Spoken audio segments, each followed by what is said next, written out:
Guys, welcome back to another episode of Always Making. Thanks for joining us. We're going to be jumping into a great conversation with another talented artist here from the Salt Lake area.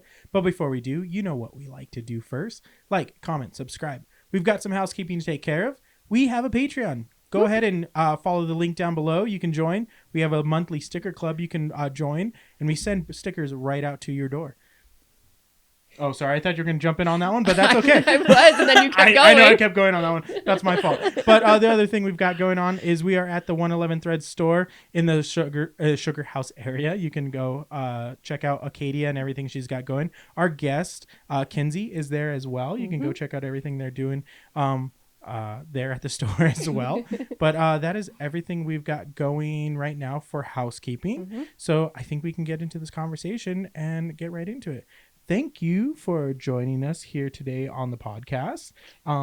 Please introduce yourself. Yeah. Thank you so much for having me. My name is Kinzie, and I make worm jewelry and snails and other creatures. It's called Taxisquirmy.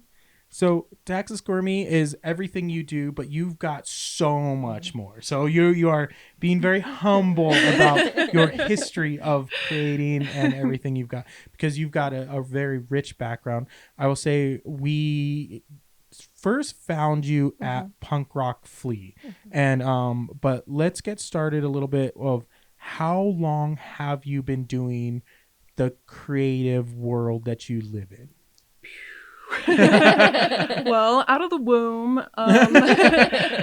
So, yeah, I think when I was just little, my grandma nicknamed me Doodles because that's all I ever wanted to do was draw. And I'm always drawing. Like through high school, I've tried like every medium possible. I've done chalk and charcoal and paints and photography and everything I could get my hands on, ceramics. And then, so my parents got divorced when I was 16, and so that kind of pulled me back from a lot of the things I was passionate about, and ended up not graduating high school and got into a not so great relationship. But I had, sorry, it gets all gloomy. No, you're good. I had a little bit of a mental breakdown, spiritual awakening, dark night of the soul, and I started making cannabis-themed charms, so like little nuggets and pot leaves and little pipes, and I have a perfectionist streak, so I wanted to kind of, my pipes weren't as realistic as I wanted them to be, and I had the idea to get like a little peanut pipe from the smoke shop and put clay directly on that. And that just really evolved. And I think I got a lot of support when I first started. And I think that helped me just kind of gain a lot of confidence, and ended up leaving that not so great relationship and just like putting everything into this art. And so for a long time, I customized bongs and pipes, and I did everything. I did. Yeah, when you say customize, like, these are magnificent pieces. Thank you so They much. they are like, the detail on them are insane. They're like some fairy tale pieces that you have. There are some woodland pieces that you have. Like, there are some Like, not what you think of when you think of your typical, like, even a Right. handmade, like, bong or pipe, but, like, full-on. custom pieces. They are gorgeous pieces, kind of thing. But you continue. Sorry. Yeah. No, you're okay. Yeah, I got asked a lot why I wouldn't just like blow glass, and the detail that I can get with clay was just something that I couldn't replace with anything. I just loved it so much. So yeah, I did everything. I did like anatomical stuff and like fruits and animation and like pet portraits. Like there was nothing that I wasn't doing. And I think I did that for so long, and it was too broad. Like I would make a piece and then I would auction it on Instagram, and whatever it sold for, it sold. Like sometimes I would set a reserve to get it to a certain amount, but I wasn't valuing my pieces at what they should have been valued at. And so I also was just kind of still in this like mental space of not fully, figuring stuff out. I was kind of just coasting. Like I've lived with my dad and I don't have bills, and so I would just make enough to like pay my car insurance and my phone bill, and then I would just like keep trucking. And it wasn't until recently, so I think Last year, no, 2 years ago now, I was diagnosed autism spectrum disorder level 1, and that like that like changed my world. That like put into perspective everything. Like I felt like I didn't understand what was happening in my brain and why I wasn't like getting my shit together. And then I figured out this diagnosis and I researched it and I learned about myself, and now I am so grateful. Like I'm on this path to like really developing this business. And so worms and snails started from, I was making a bong one day and it was like, yeah, nature themed.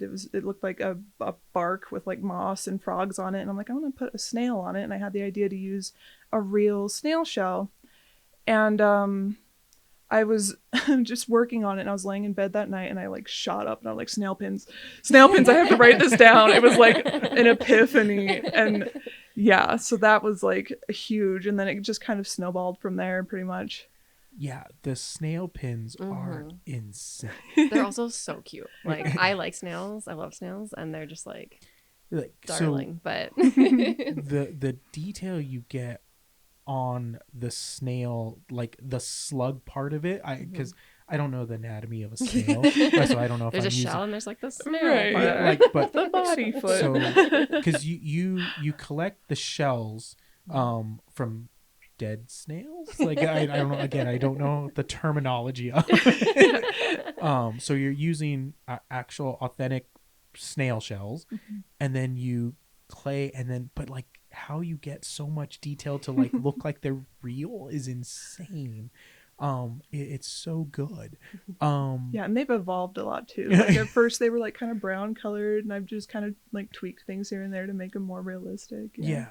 I mean, people like walk by them and like you think they're real. Well, I mean, we were talking off camera, but like you had a chicken recently in one of your social posts think it was a real worm that you had, like, unfortunately, yeah. But like, how do you get it to get so real looking? So I have been sculpting like as a whole with my pieces and stuff for, I want to say 7 or no, I moved from Taxisquirmy after 7 years, so like 8 or 9 years now. And I think that has a lot to do with it. I've had a lot of practice to like get details in and get super realistic. I think it's also, I'm just a perfectionist. I think that's a big part of it. And the reason I started worms, there's 2 reasons. One, because it got a huge reaction out of everyone. Like they were either delighted or horrified. And 2, because I knew how to use the clay to get that like super realistic look. And so, yeah, I really love realism. I love when people like have that reaction of like, how did you taxidermy a worm? I love that so much. Yeah, it's like they're wet. They like they look wet. They're not. Yeah. They don't feel wet, but I mean they look wet. And so it's pretty fun looking, especially like when you're not expecting it and you kind of come up across your booth or your stuff in a store or something, and then kind of get that shock value overall. Yeah, I've got the niche for sure. You don't see a lot of those. How long do these pieces take you, like from the small to the big? Oh, I knew you guys were going to ask me this. I've gotten asked this at markets and stuff, and I have given like such wrong answers because I just don't. I go into the flow and time doesn't exist anymore. Hold on, I wrote stuff down. You came prepared. I did. Okay. I get it though, because people could ask me how long I spend sewing something, and I'm like, I have no clue. Like I just, and then I end up undervaluing myself because I'm like 10 minutes. It's like, no, that was like over an hour. So I use translucent clay and a little bit of color, and I mix those colors, and I do 3 different colors, like a brown, a like warm pinkish color, and then like the clear white. And just mixing the colors takes about an hour. Kills my thumbs. I get blisters all the time. And then I flatten them out and you blend them. It's called a Skinner blend. And I just blend this like one sheet over and over on a pasta roller. Yeah. Until it's like gradient and it's really nice and smooth. And that takes about 25 minutes. And then I do the details. So I take a little I roll out a tiny little brown vein, and I put that on the end of the sheet when I've got like a worm cut, and then I roll it all the way up so that that brown is like at the last layer. And then I take a sewing pin, and I do I roll out the details of the little like segmentation, and then I take a color, like a little, they're called the clitellum, but people call them the band-aid, the little like middle part. I actually remember that from high school biology. Nice. I know exactly what part of I them you're only talking just about. learned that, so It is in fact how snails mate. yep. And then and then I mush it together so that the segments aren't so like far apart, and then I shape it and bake it. And so the details take about 20 minutes, and then I bake it for like 30 minutes to an hour at whatever, clay temperature. And then when it's done, I glaze it with UV resin, and I just take a silicone stick, and I kind of like, I want to maintain the details of the segmentation so it's not all like caked out with the resin after. So I just kind of rub it thin, and then I hit it really quick with a UV flashlight. And then to like totally cure it and finish it off, I put it under my UV light that I also use on my UV glass, my uranium glass collection that I have. So yeah, that takes about an hour once I'm like curing it. So and that's for one like regular like worm sized worm. Yep, that's just for one worm. Yeah. But you are batch doing them while you're going through that process, kind of thing. 10 to 15 worms per batch. Yeah. So that's kind of going through your whole process per worm. Now, when you're doing your worms, how many different, like, because you've got your jewelry piece on right now for like the YouTube watchers and everything, but for audio listeners, you're wearing a necklace piece. But how many different pieces like do you make with your worms? A lot. And I make more. Like I still like, I've niched down into just doing this like evolving this Taxisquirmy thing, but I'm still like itching to do something that's like not just the same repetitive thing over and over again. But there are a few core pieces. I've got like long worm earrings, a long worm necklace. I do bracelets, ringworms. I saw the gemstones on your gemstone ringworms on your website. Yeah. What else is there? I do a bunch of different designs. Bone worm earrings were good. They were last year's bestseller, so that was really cool. And sometimes I'll just add like gemstones and bones and other little like, I want to do prints eventually, so I want to like create kind of like an artistic abstract. I made these earrings with a scapula, and I resined on some like dry florals, and I used like a labradorite gem, and then I had the worms swirling all through it, and I took macro shots of it, and it just looked like really cool. I thought they'd be cool prints. So I'm in the process of like sort of designing pieces to take pictures like that with and make prints of, but it's one of those like in the works things that it may not ever see the light of day, but who knows. We definitely know the in the works process. Yeah. So with how often are you going through your batch process? Is that a daily for you? Is that a weekly for you? When it comes to that like process, how many times are you, I guess, making worms? Yeah, it depends. I like to keep my inventory like stocked of like 3 gold pieces and 3 silver pieces of the pieces that I like, the long worm earrings and the long necklace or whatever, the pieces that I have kind of like I'm not tracking inventory are just made to order. And it depends on if I've got like events coming up or like if I'm doing a campaign for something, but I'm making them all the time. I'm constantly making worms. And for your snail pieces, how long do your snail pieces usually take? See, it's hard to calculate because it takes the time to go out and find the shells. That's like a whole thing. And then I clean the shells. And then I pre-make the eye stalks so that they're easier to like stick in there and smooth out. Yeah, it's tough. And especially with the ADHD too, because it's like if I'm recording like a time lapse and I'm like buckled in and I'm like going, I can get it done a lot sooner than if I'm just like filling inventory and watching something on Hulu and like just dilly-dallying. But I should have wrote this one down too. It's okay. Yeah, a little bit longer than a worm, I would say. Yeah. And then did we say what type of clay you're using? No, right? Polymer clay if we have it. Yeah. Is it just like regular like polymer clay? I use Fimo. Yeah. Okay, so it's Fimo just... translucent mostly, and then I add a little bit of color to tone it up. Yeah.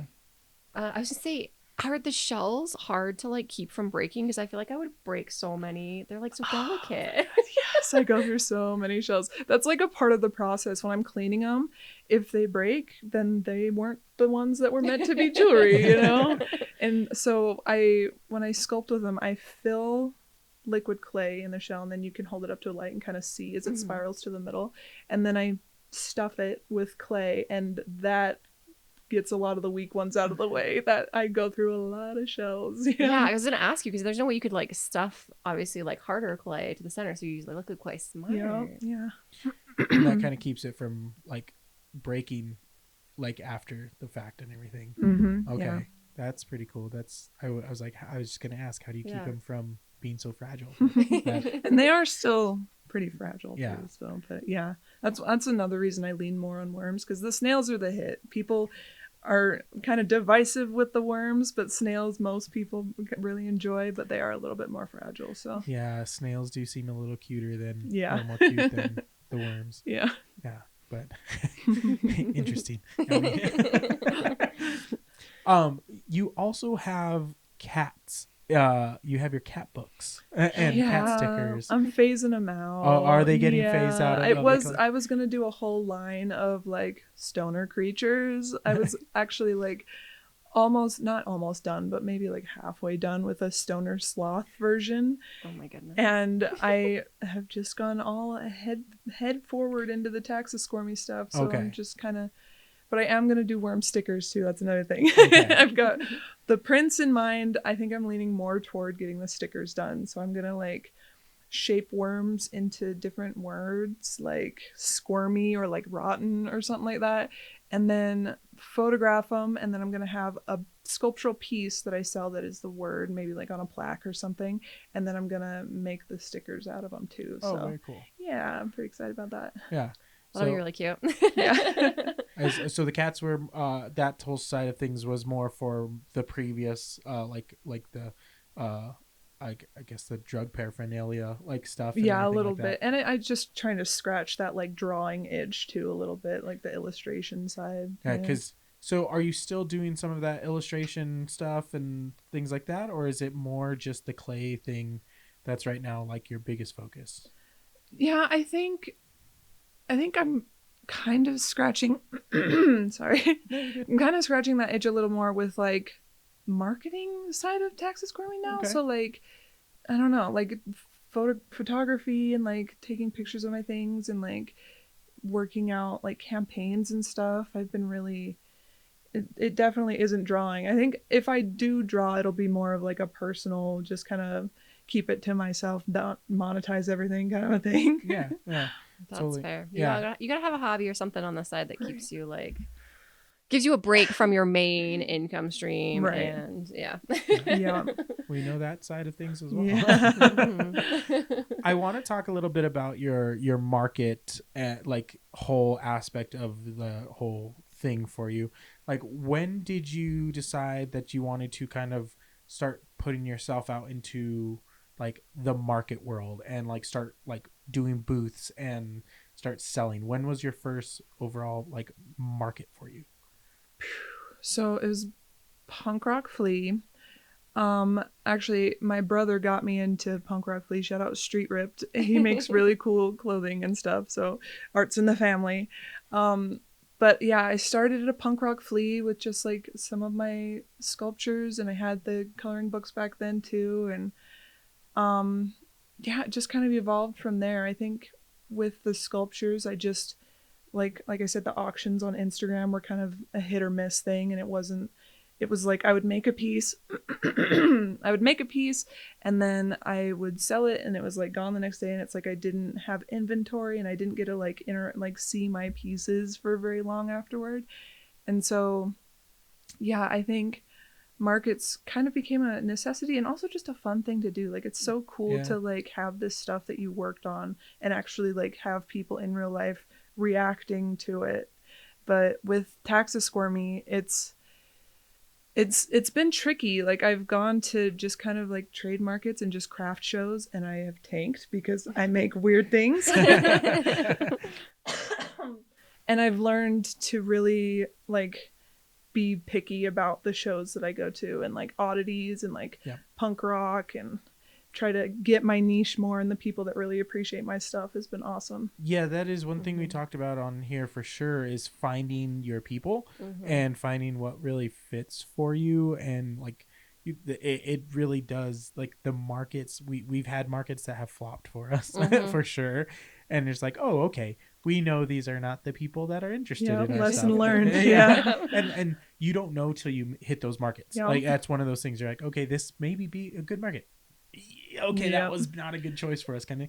And we're like, okay, we're probably not going to apply for that market next year, kind of thing. I've kind of learned a criteria now to where it's like, if it's a new market, like if they frequent the same location, there's some things where I can like suss out if it's going to be, you know, effective or not. But yeah, for the most part, you just got to send it and see what happens. Yeah. So how many markets are you doing like nowadays, like for the year? So since I've buckled in and I'm really like going all markety businessy about it, I want to plan, I'm trying to do like a market a month at least. But punk rock fleas are always really good. Odd Lake City has been amazing. That is just like blowing up. I love Odd Lake City. I've got some big ones. So in April I'm gonna be at the Reptilian Nation Expo. I actually did that one a couple years ago and surprisingly did so well. Like, nice. Awesome. Worms aren't reptiles, but I think it's the same kind of crowd. I think there's some crossover there. Yeah. And then in May there's the World Oddities Expo that I'm going to be doing, so a couple big ones. Nice. And then just filling them in with little markets here and there, and then Halloween comes around and I'm just going crazy. Nice. How was your first market experience? How did that go for you? I didn't really have expectations, you know. When I think about it, I've got this picture of like my first table and there's no tablecloth and everything's just like just thrown on there. But I think it got me hooked, just like having that interaction with people and other like makers in the same space. Like it's such a good, like we're all just in our workspaces, just a lot of it's very solitary, and to have places where like you get to interact with other people that are doing similar really cool stuff. I love that. Yeah. It's the bug that we caught. Like we enjoy it. We love it. Being around, like you said, people that are similar, enjoying it. And so, I mean, this is what we're going on our 5th year now doing markets. Awesome. And so and then like the whole reason we do the podcast is because we meet awesome people and want to have conversations. And we're like, hey, you know what? You're cool. You want to come down to our basement and have more conversation about what we do? Your stuff. Love it. Oh yeah, I've been binging you guys' episodes, and it's so cool. I'm like, I live in this place. Like I know all these people. It's so cool. Yeah, but what have you seen like from doing markets from your first one to where you're doing now? Like you said, you didn't have a tablecloth the first one. Do you have a tablecloth now? Oh yeah, I've been upgrading like crazy. What changes have you made, like from like where you started with your sculptures to now, like where you're doing your jewelry and displays and stuff? How have you made those changes, and what have you seen your growth look like? Yeah, so I invested a lot in like different displays. At first I just got like a couple little things to like, I don't know. I didn't have a lot of inventory at first because that was like kind of a new thing for me to like be building up inventory. But just recently I built this, like it's a piece of plywood and it's got this moss mat on it that I like stapled down, and then I put little like strips of wood to hold my little tags or whatever, and it's just this massive thing, and it's unbelievable that it actually came together. But and then I made to match it, I used the same kind of moss mat and made like these little mats to like hold the clips. There's like a snail mat and then a pinworm map. I make pins too. But I've really gone in on like adding like branding, you know, So, like making things making very, that atmosphere now right, to like exactly. your whole branding and everything Yes. for it and Yep. everything with it. So it's really grown. So I don't think we actually covered like how long ago was your first show? Oh, that's such a good question. I wish if I could look at the timestamp on that picture that I'm thinking of. It was probably 5 years ago, maybe 5 or 6 years ago. So you Yeah. started probably about the I'd same say, time as us. yeah. then. Yeah. Yeah. Because I was trying to remember, our first market was also a punk flea, and I feel like you were there. I'm trying to remember because we did a few. Back was in the arts space warehouse. Whatever it was called. Sugar Space Arts Sugar Warehouse. Space. Yep. Yeah. I specifically remember like walking by your table and seeing your stuff. I just don't remember if it was like the first market or like Right. because we did a few there. But probably around the same time as us. Cool. Though. Because our first market was July. We did our first market July. That sounds right. 2021. Yes. I think. That's Maybe? I vaguely 2020? remember masks, so that sounds right. Yeah, because I think we were outside, but then when you went inside, you put the mask on. Yep. Yeah. So, but yeah. Awesome. Yeah, very cool. When still talking a little bit about your market whole deal and everything with that, what do you like kind of prep for inventory wise? How do you feel comfortable like knowing you have enough for inventory like at this point? It's changed a lot because when I first, even with Taxisquirmy, when I first started, I would make, enough, or I felt like I had a good amount of inventory, but recently I think it was like a Christmas last Odd Lake City Christmas, whatever, whichever that one was called, but I made a ton. And the difference of just like, because I would leave a market with inventory and be like, okay, so I guess I don't need more because I still have some, but just having like a selection and like a huge selection made a huge difference. So now I'm trying to like, I think I counted, because I'm doing a market on Saturday, Valentine's Day market at Church and State, and I think I've got 150 worms, so not counting the snails. Wow, that's a lot. Big inventory. Yeah. And is I've that been between busted. like the jewelry pieces, the pins, like all the different pieces? Yep. Wow. Yeah. So okay, I was not thinking that big of an inventory. That's Yeah, a big lot. inventory. Yeah. I've been busting them out. I'm not counting the rings, so including the snails. I have a lot of rings. Yeah. Oh wow. Yeah. That's a lot of time making worms. Yes, that's all I do. That's all I do. And so at this point now, you feel like that's a good inventory to have the variety that you feel at this point now, so that you kind of feel that mix, because you're not making 150 pieces each show. You're just having enough to have that variety for the show and filling in those gaps when you feel you need to fill in those gaps at this point. Right. now. And I still want to make more too. Like there's so many things that I'm like, if I had the time, I would also make these things to have ready, and like, Oh, but yeah. we totally know that feeling. Yeah. Today I just made two more screens of stuff that I'm like, okay, this is 4 new postcard designs, and I was like talking with Christy before you were over. I'm like, should we add some embroidery to our dinosaur pieces? And I'm like, I think like because we just had 2 new dinosaur designs that I did, and I'm like, if we do these, we have jumbo stickers, but I'm like, do we do embroidery with these ones? I'm like, how do I add these? Then I'm like, oh, we could maybe make a hat with this, because like my thing is like, we have this design, I can make this design into like easily 10 to 15 different pieces. Do we need 10 to 15 pieces of this design? Yeah. But then I'm like, where do we put 10 to 15 say, pieces? especially when we already have Yeah, like in various iterations of multiple other designs. like bad enough we cannot fit everything in the car to like get to a show, and then the booth is only a 10 by 10 booth. Where do we put everything in the booth of just this one design? Yeah, that's a good point. I got my little jewelry. I'm in a huge van, so Yeah. I'm blessed. We don't have a huge van. And so, The worst is when you see people who just sell prints and they roll up with like a suitcase and just like put their nice flat prints out, and you're like, cool. Yeah. You can fit that in a crate in your arms. Right. Yeah. Like you have the jewelry. That's pretty easy to manage and everything like that. But like we have apparel, we have prints, we have Christie's jewelry, and then and that's the thing. We don't even bring Christie's like custom like SOS stuff like to that show. Those are other shows that we do.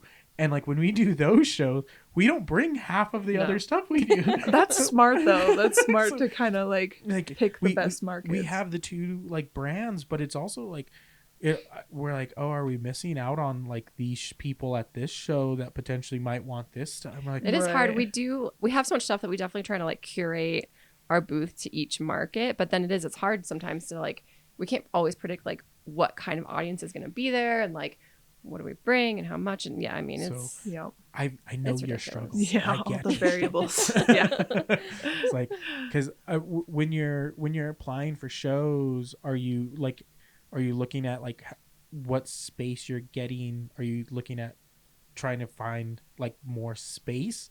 Is that like a limit? Like, is that a thing you're going, oh, okay, they offer a 6x5 foot space, or I'm like, oh, I'm going to get a 10x10 space. Like, what are you like looking when you're applying?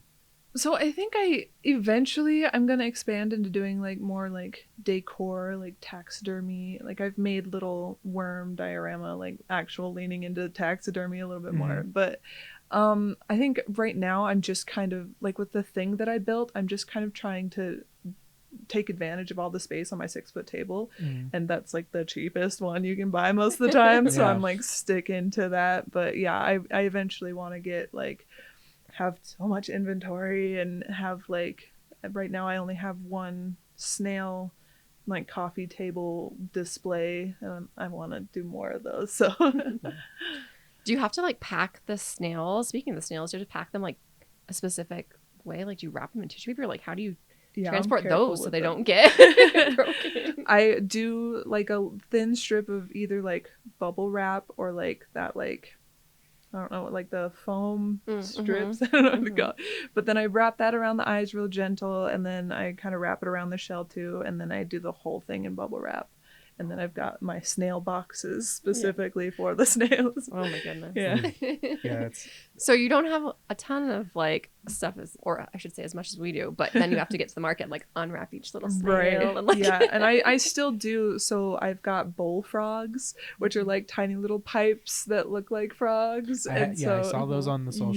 Yeah. And so I still kind of, and I do mushrooms and snails of those too, which are fun, but 420 is coming up, so I'm probably gonna keep that a yearly thing. But yeah, glass and fragility, I'm kind of used to it now. Yeah.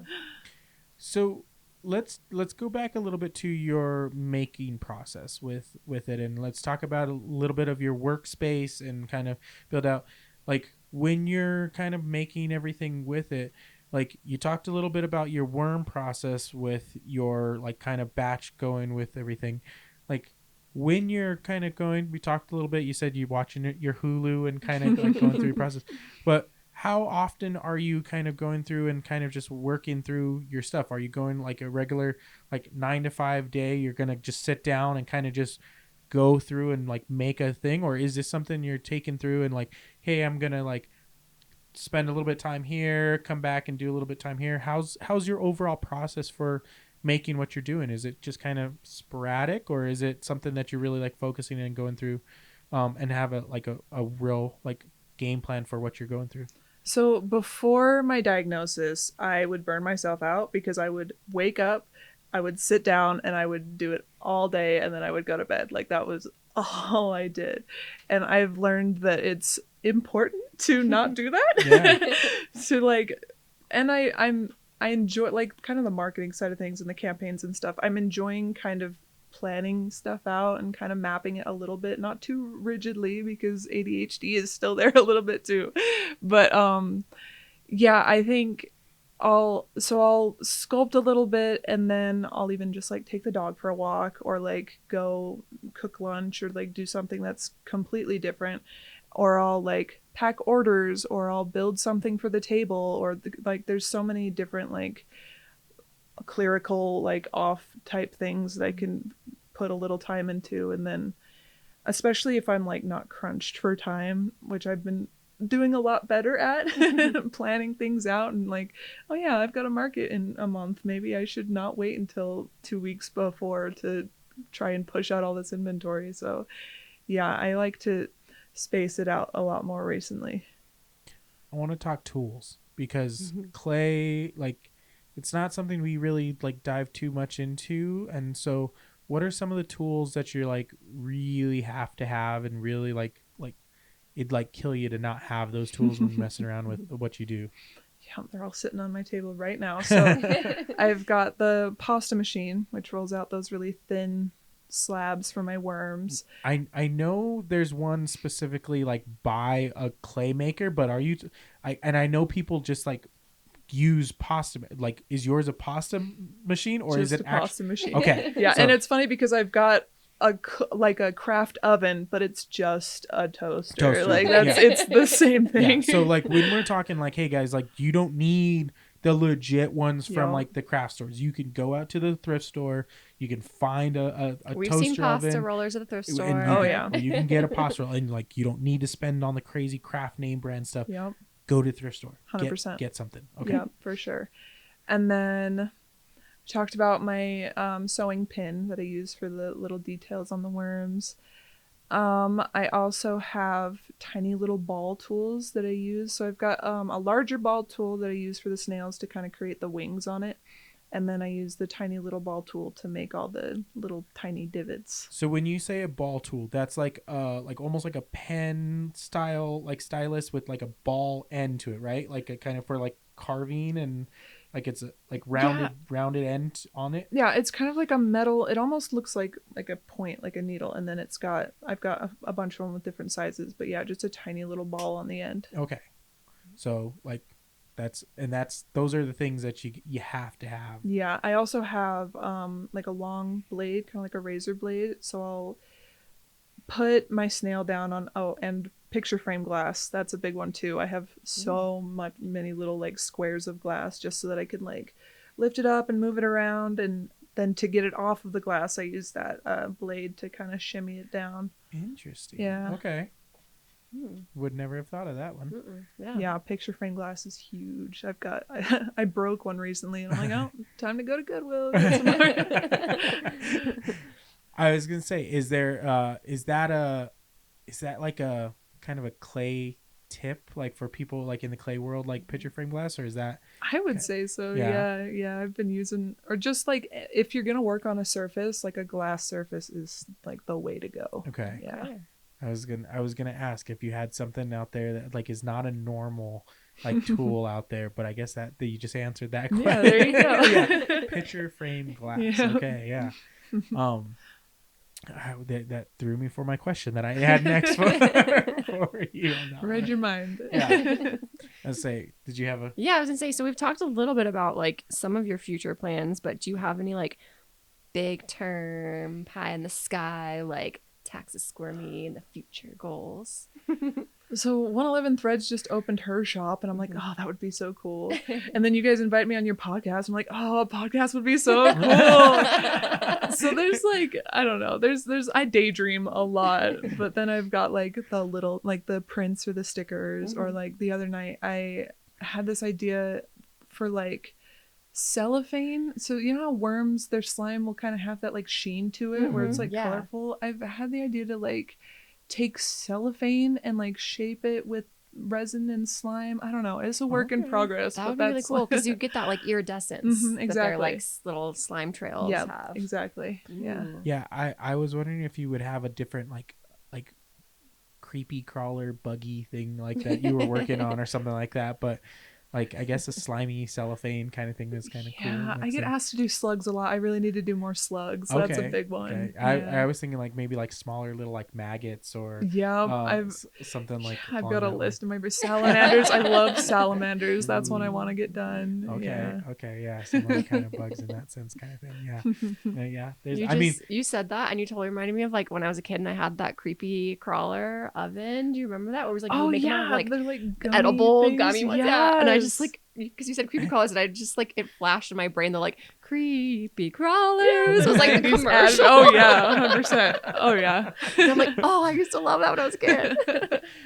I was gonna ask if you had any like words of wisdom or tips or something like for people out there wanting to get started into the creative world, or if they want to get started in the clay world or anything like that. If you had something to share with people.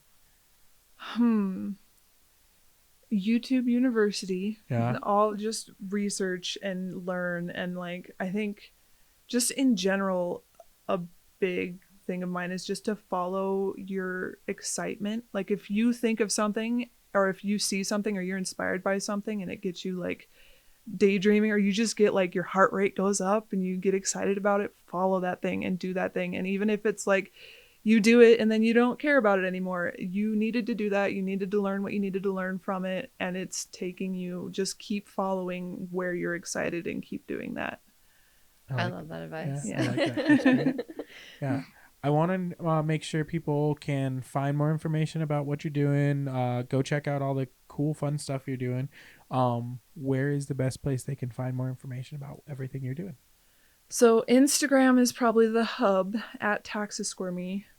Taxisquirmy. But you may have seen worm and snail TikToks. I've gotten some million views on there before. So TikTok is at artist_KINZIE, Kinzie. And then I have a Facebook that I really need to be better at, Taxisquirmy. I think that's it. And then I've got my website that you can find through the Instagram bio. All those links will be available down below as well, guys, if none of those stuck in your head as well. Or if you guys are driving or anything like that listening to this, you can follow those links down below as well.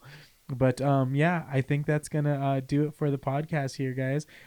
Kinzie, I think we really appreciate you coming down and having the conversation with us. It's been a fun conversation. I had so much fun. This was awesome. Yeah, everything I dreamed it was gonna be perfect. Yay, thank you. Well, we appreciate you coming down and having the conversation with us. Thank you so much. But guys, you guys know what to do at this point. Like, comment, subscribe. If you guys want to learn more, go check out those links below. We'll see you guys on the next episode. Bye. Thanks for watching.